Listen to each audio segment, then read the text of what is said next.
berubah atau punah, adaptasi atau mati. Gitu. Jadi kita tentu tidak ingin punah, tidak ingin mati kan. Berarti yang harus kita lakukan adalah berubah. Yang pertama atau kita beradaptasi dengan situasi. Jadi kalau kita pandemi, segeralah kita melakukan sesuatu untuk mengadaptasi situasi itu. Jadi jangan sampai terpuruk dengan keadaan kemudian kita akan menjadi mati. Kuncinya sih itu.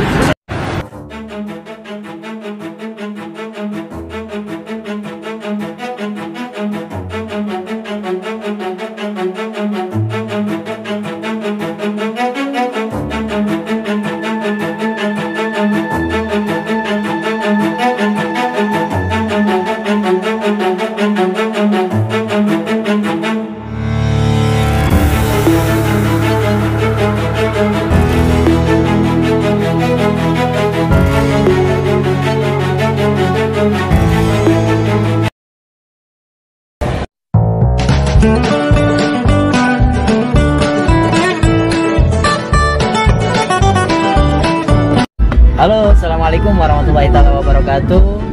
Selamat siang, berjumpa lagi di channel Om Syam. Pada hari ini saya sangat berbeda sekali karena saya disupirin sama orang nomor 1 di Condet nih. Ini beliau adalah Crazy Rich Condet, Bos Bremen, sekaligus ketua umum dari komunitas rental mobil Indonesia, sedang mengemudi mobil sport Ferrari. Oke, teman-teman, sekarang kita lagi berada di Kota Banten ya. Kota Banten, Serang. Khususnya daerah Serang nih teman-teman. Mau berkunjung ke salah satu rekan kita, beliau adalah sekjen di salah satu organisasi transportasi juga, yaitu Asperda. Beliau mirip-mirip kayak bule sih orangnya, dan tentunya sangat inovatif sekali dan visioner tentunya. Saya sebagai anak muda jangan sampai kalah ya kayaknya. Malah saya mau ngikutin jejaknya. Beliau sebagai ibaratnya mentor dalam bisnis transportasi ya. Ya. Nah, di sini ada teman saya juga, satu mobil lagi di depan nih teman-teman.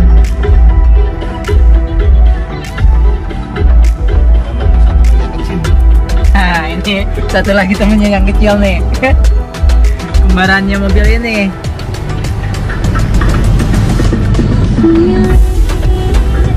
Kita tadi berangkat dari jam berapa, Pak?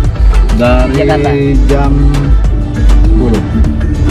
Kita dari Jakarta jam 10, sekarang sudah jam 1 teman-teman. Nah, tadi memang ada sedikit trouble ya, perjalanan ada Jam. laka di kilometer tol ini ya, mau masuk tol Cikupa ya, 28 ya. Namun sekarang alhamdulillah kita sudah istirahat dulu di rest area sebentar untuk isoma, lalu kita melanjutkan lagi perjalanan menuju Serang ini nih, Kota Banten nih. Nah, ya mungkin kita akan sharing-sharing nanti di sana perihal bisnis maupun hal lainnya yang kiranya diperlukan. Ini buat teman-teman yang sedang dimanapun berada, yang lagi nonton video ini, jangan lupa untuk subscribe, like, comment, and share.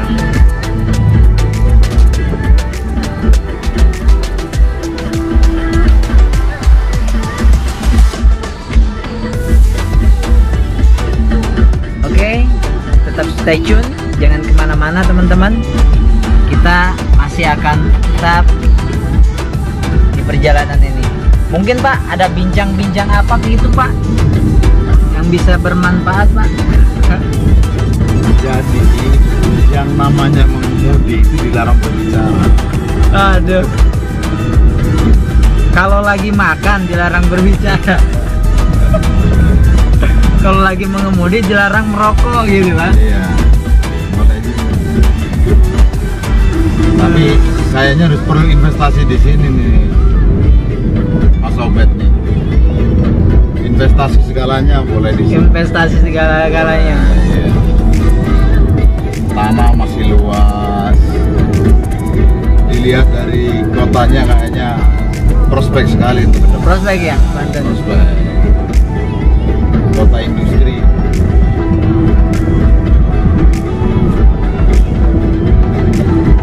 Oke teman-teman yang mau coba membuka bisnis baru di daerah Banten, sepertinya masih prospek sekali ya Pak. Beli lahan, kita bangun hotel. Nah, lahan, Bangun hotel. Percobaan bintang 3 aja sih. 100 kamar. 100 kamar ya.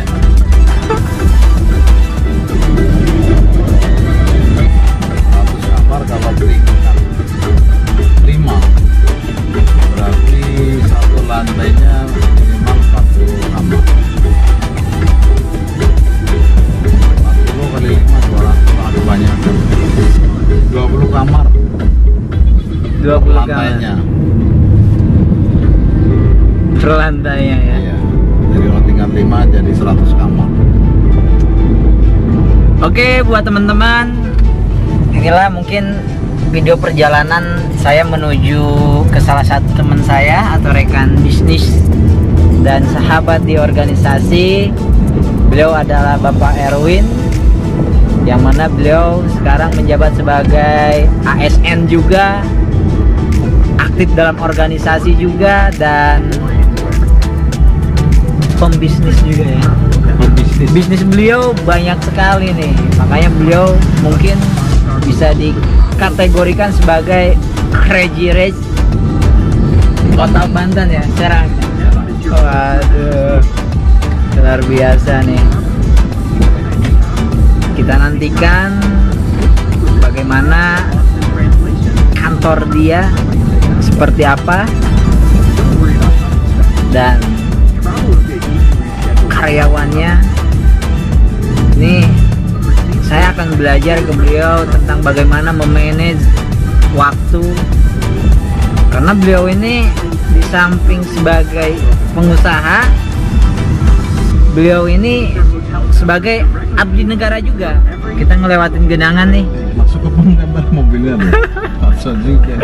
Wah, ini di Serang banjir ternyata teman-teman. Mungkin luapan air kali ya. Iya. Oh, Dari Sawan. Wah, ini mobil ceper. Sebagai ASN Kota Banten. Wah, kita lewatin genangan banjir nih teman-teman. Luar biasa. Ini menjadi suatu perhatian mungkin ya buat pemerintah Pemkot Kota Banten, yang mana barusan kita melewati jalanan macet karena banjir.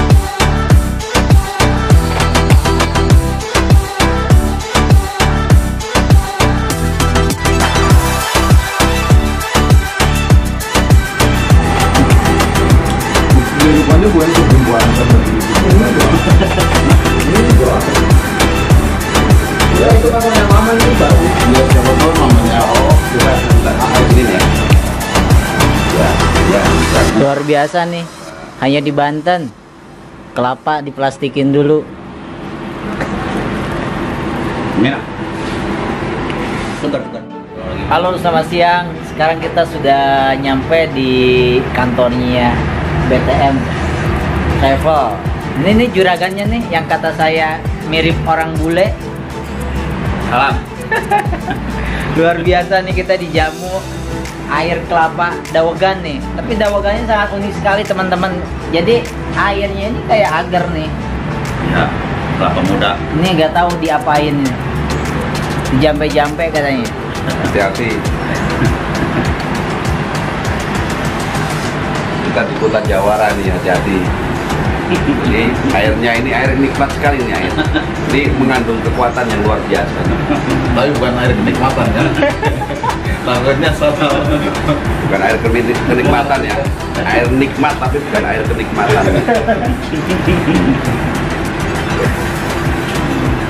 Luar biasa. Silaturahim perdana ke BTM Travel. Niatnya mau ngunduh ilmu nih. Orang Banten.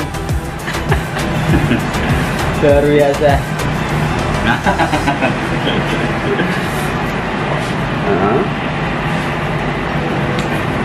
Betul, betul. Bang Obed ini Daerah Depok. kecil orangnya, gede apa ya bisnisnya. Gede Amin, amin, amin, amin. wawasannya. Keren. Amin. Ini perlu dicontoh. Luar biasa nih. Ini adalah mentor saya yang sekaligus satu pengurusan di Asperda Indonesia. Beliau Bapak Erwin Unit yang ditanya. selaku Sekjen di DPP Asperda Indonesia dan founder sekaligus CEO di BTM Travel. Gimana Pak?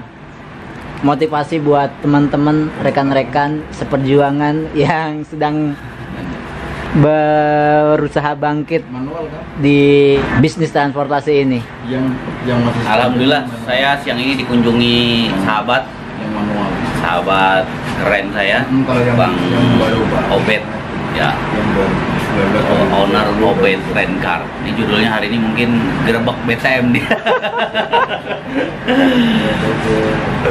Pokoknya senang lah ketemu teman. Saya doakan teman-teman semua juga sehat, bisnisnya sukses selalu.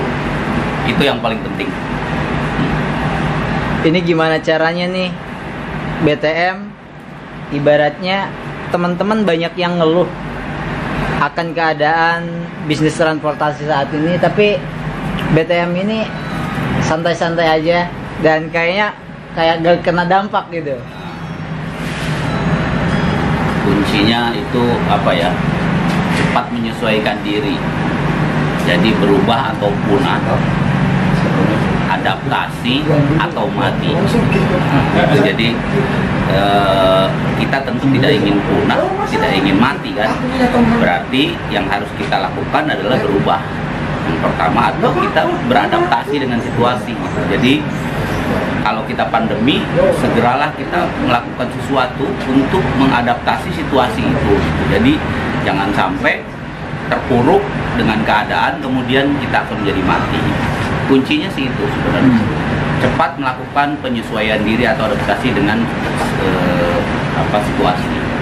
Gitu, Untuk BTM sendiri nih, gimana? Yang dulunya mungkin fokus hanya di transportasi, itu salah satu penyesuaian. Sekarang kita lihat scale up ke trip atau travel ya. Ya.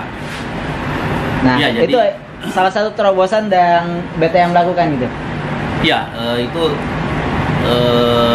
terobosan mungkin juga tadi saya bilang adaptasi situasi, karena memang situasi rental harian itu tidak jalan, kemudian pariwisata juga down, maka cuma ada dua hal yang bisa saya lakukan. Itu yang pertama itu rental tapi corporate, kontrak-kontrak dengan perusahaan.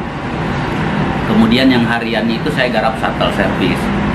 Itu kebetulan waktu itu saya garap pertama itu rute Cilegon ke Bandung, dan alhamdulillah rupanya itu titik balik BTM untuk bangkit di masa pandemi gitu. Jadi yang daily renkarnya tergantikan oleh shuttle gitu, bisnis shuttle.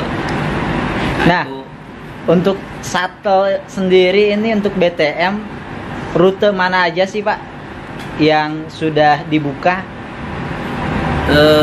Sejauh ini udah ada 5 ya, udah ada 5 rute. Yang tadinya satu rute Cilegon Serang Bandung, sekarang sudah Bandungnya itu Dago dan Pasteur ya, sekarang sudah ada Rangkas Bandung, kemudian Serang Bayah, kemudian juga Rangkas Bayah, dan terakhir itu Buah Batu. Ini Buah Batu juga kita create. Jadi sudah ada 5 sekarang dengan 7 kali pemberangkatan setiap hari. Setiap hari. Tadinya waktu awal itu cuma 3 kali, sekarang sudah 7 kali.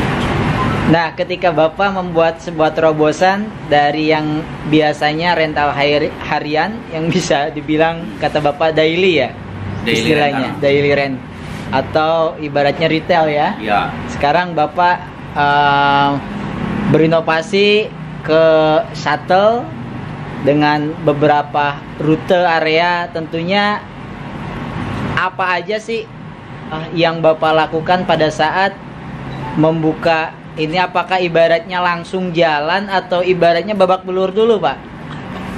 yang pertama sih kalau bisnis shuttle itu kita harus kuat di riset ya. Jadi saya melakukan riset sederhana saat mau memulai itu. Riset sederhananya adalah kita harus tahu yang pertama seberapa banyak pergerakan orang pada titik dan tujuan yang kita tuju. Dari mana kita tahunya? Yang paling gampang yang kita survei adalah lihat dari okupansi bus. Pasti itu bisa dilihat. Yang kedua, kalau ada shuttle atau pelaku usaha shuttle sejenis di rute kita, maka kita juga bisa monitor di rute itu penuh atau enggak, atau seberapa banyak penumpangnya. Saya bikin waktu itu riset sederhana begitu, saya kumpulin datanya, kemudian ketahuan berapa penumpang estimasi setiap hari. Kemudian yang kedua, setelah estimasi jumlah, kemudian kita harus tahu juga di jam berapa aja yang paling populer, yang paling pergerakan orang itu tinggi. Nah, saat itu saya melakukan pemetaan begitu, jam berapa aja orang itu banyak naik. Ternyata ketahuan dari hasil riset itu. Kemudian baru setelah didapatkan data-data yang diperlukan, baru kemudian kita memformulasi apakah bisnis ini bisa kita eksekusi atau enggak, peluangnya ada atau enggak. Kalau ada, kemudian jam berapa kita mau jalani. Nah itu, jadi tidak mungkin kalau kita pakai pakai strategi nekat gitu tanpa ada perhitungan sama sekali gitu. Waktu itu sih saya melakukan riset seperti itu. Gitu sih. Oke, berarti untuk bisnis shuttle sendiri prospek ya Pak? Setelah Bapak kurang lebih BTM ini menjalankan travel ini udah 1 tahunan mungkin ya? 1 tahun lebih ya. 1 tahun lebih. Sudah berapa database Pak yang menjadi penumpang di BTM sendiri? Kita selalu simpan ya database. Sekarang mungkin sudah ada 10 ribuan database-nya. Dan penumpang aktif itu yang setiap hari naik, itu rata-rata per bulan itu lebih dari 3.000 penumpang. Nah sekarang ini antara target kita bulan ini itu 4.000 penumpang. 4.000 penumpang. 4.000 penumpang setiap bulan. Itu yang penumpang yang aktif setiap hari. Dan kalau semakin semakin perjalanan ini dibuka, izinnya nggak rumit begitu, saya yakin bisnis shuttle ini tidak kalah enaknya dengan bisnis rental. Berarti banyak juga cuannya ya Pak? Cuan banget. Nah, buat teman-teman nih yang ingin coba menggarap atau seperti yang dijelaskan oleh founder dari BTM Travel, Bapak Erwin, yang sudah jelaskan panjang lebar, barangkali mau mencoba. Beliau itu udah 10 ribuan database customer loyal. Ini di kondisi pandemi. Yes.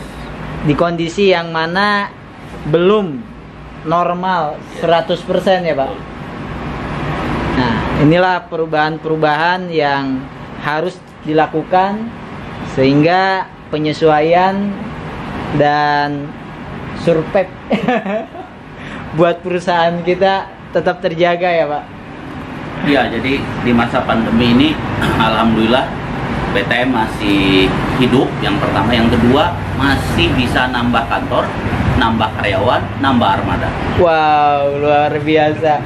Inilah salah satu contoh positif yang dilakukan oleh CEO atau founder dari BTM Travel, yang mana beliau bisa memberi arti pada pandemi ini, arti yang positif tentunya. Jadi buat teman-teman yang saat ini mungkin merasa sedang susah, kesulitan, tentunya jangan cepat atau mudah berputus asa. Masih banyak hal-hal yang bisa kita lakukan ya Pak. Ya. Tentunya dengan kita berinovasi ya. Yes. Oke. Nah, di sini juga hadir ada Bapak Anggit. Beliau selaku ketua dari komunitas nasional juga, yaitu Korembi. Dan di sini ada Pak Didi nih. Nah, Pak Didi ini adalah ketua umum Asperda Indonesia. Nah, mungkin nanti ada sesi buat tanya jawab juga, karena beliau juga salah satu yang saat ini mengarah ke bisnis shuttle ya Pak. Ya.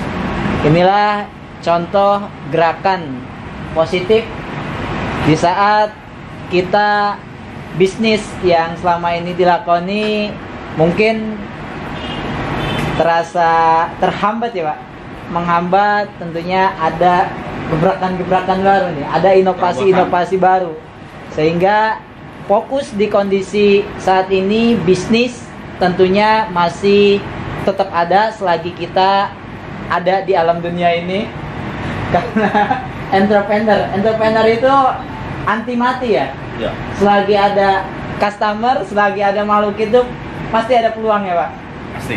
Nah, salah satunya yaitu bisnis tour travel ini atau trip ke beberapa wilayah yang mana sekarang ini lagi tren. Yes. Apalagi dengan pembatasan sosial, sangat membantu teman-teman yang kesusahan. Nah, Bapak Didi Prasetyo dengan Pak Erwin ini sama-sama membuka trek di area Bandung juga Pak. Bandung dan Tegal. Bandung dan Tegal. Inilah salah satu contoh yang patut ditiru buat teman-teman para pengusaha transportasi dimanapun berada. Apa nih tips dari Bapak Didi selagi ada, mumpung ada nih, buat para pengusaha maupun para anggotanya, yang mana mungkin supaya tetap optimis bahwa bisnis transportasi ini memang masih memiliki prospek yang sangat-sangat baik Pak. Baik, terima kasih Mas Obed. Jadi yang pertama mau saya sampaikan adalah manfaat dari berorganisasi. Ini salah satunya. Kita di sini tergabung dalam komunitas organisasi, khususnya Asperda. Namun Asperda juga bergabung dengan teman-teman organisasi jenis, ada Korembi, ada RCI, kemudian ada yang lain juga. Nah, ini salah satu manfaat dari kita banyak relasi. Di organisasi, saya adalah pimpinan organisasi di Asperda. Tapi di bisnis, saya belajar dengan Pak Sekjen. Secara kepengurusan, Pak Sekjen itu di organisasi di bawah saya. Tapi secara bisnis, kita jangan malu-malu. Ini himbauan saya ke seluruh teman-teman anggota Asperda. Kita jangan malu untuk belajar, kita jangan malu untuk bertanya. Siapapun pasti bisa. Satu contoh saya terinspirasi dari Pak Sekjen, Pak Erwin. Beliau sudah duluan membuat terobosan di masa pandemi. Beliau membuat shuttle. Kemudian saya berguru dengan beliau. Ternyata begitu saya jalankan, alhamdulillah, yang awalnya juga hanya satu rute, Depok Bandung, sekarang bertambah. Ini bukan bermaksud untuk hal-hal yang lain, ini fakta. Saya baru jalan shuttle baru 2 bulan, tapi sudah berani nambah rute Jakarta Tegal, kemudian rute yang dari awalnya satu dari Jakarta Bandung, Depok Bandung, sekarang merambah ke Gambir Bandung, kemudian juga Tomang Bandung, Gambir Tegal, Tomang Tegal. Ini yang sudah kita jalankan. Jadi teman-teman, untuk khususnya anggota Asperda, jangan malu-malu untuk belajar. Jadi kita sama-sama, inilah gunanya kita berorganisasi. Antar anggota bisa saling koordinasi sehingga menjadi rezeki. Itu aja. Oke. Ya, terima kasih banyak Pak Ketum, Pak Didi Prasetyo yang sudah secara gamblang mungkin memberikan motivasi atau dorongan energi positif kepada kita semua, yang mana beliau menularkan sikap jiwa kepemimpinannya. Jangan pernah malu pada saat kita di dalam organisasi sebagai pemimpin, tapi yang namanya belajar, tentunya kita harus mencari orang-orang yang memang berpengalaman di bidang yang akan kita pelajari. Oke, inilah Pak Ketum, Ketua Umum Asperda Indonesia, dan Bapak Sekjen yang saat ini sedang menjalankan bisnis tour and travelnya atau trip. Biasanya istilah ininya apa? Shuttle. Bisnis shuttle. Oke, salam hebatnya gimana buat semuanya? Salam sehat. Yang harus diingat adalah kita jaga kesehatan. Ya. Dari jiwa yang sehat, raga yang sehat, mungkin kita akan mendapatkan hasil yang sangat sehat. Itu aja. Salam tangguh. Oke, salam sehat dari kita semua. Buat rekan-rekan dimanapun, tetaplah kita selalu berusaha dan produktif pada kegiatan kita menjadi seorang entrepreneur. Karena di sekeliling kita ada karyawan, ada driver yang tentunya membutuhkan dorongan atau sikap optimis. Kita sebagai owner tentunya harus menularkan energi positif kepada karyawan-karyawan kita. Oke, sekian dulu video kali ini. Wassalamualaikum warahmatullahi taala wabarakatuh. Salam.